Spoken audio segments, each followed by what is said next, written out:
बिस्मिल्लाहिर्रहमानिर्रहीम। अस्सलाम वालेकुम रहमतुल्लाहि व बरकातुहू।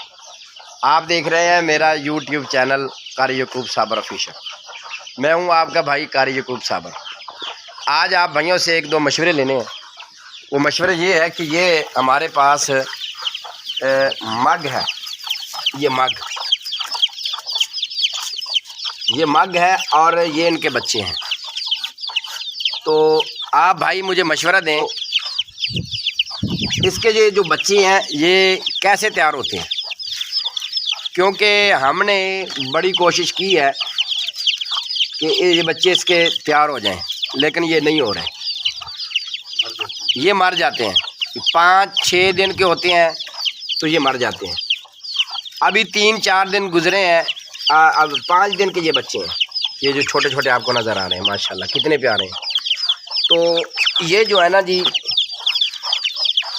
ये बच्चे जो हैं 5 दिन के हैं। तो अभी 2 बच्चे मर गए हैं। 20 बच्चे थे, 2 मर गए, 18 बाकी बचे हैं।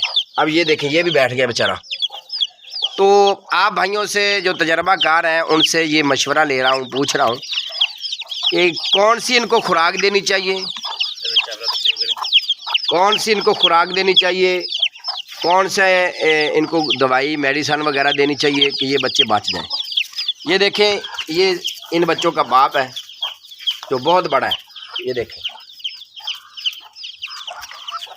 ये बहुत बड़ा है। ये बच्चे हैं जी इसके छोटे छोटे, और ये इनकी वालदा है बच्चों की। तो अब बताएं कि क्या करना चाहिए, कौन सी दवाई दें ये बच्चे बच जाएं। हम काफ़ी मेहनत करते हैं। हमारी तो मेहनत जो है जो इनकी वालदा की मेहनत है ना, इन बच्चों की माँ की मेहनत है। कारी साहब, ये कितने दिन बैठती है अंडों के ऊपर? तकरीबन 2 माह तक कारी साहब बता रहे हैं। 2 माह तक ये इन अंडों के ऊपर बैठती है और 2 माह के बाद ये बच्चे निकलते हैं।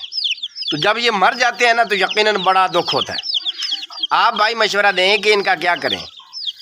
अब आपके पास कोई तजर्बा है, कोई दवाई है, या इनको पालने का क्या तरीका है कि ये बच जाएं, बड़े हो जाएं, तैयार हो जाएं। जो भाई मशवरा देगा अच्छा। और अगर ये बच्चे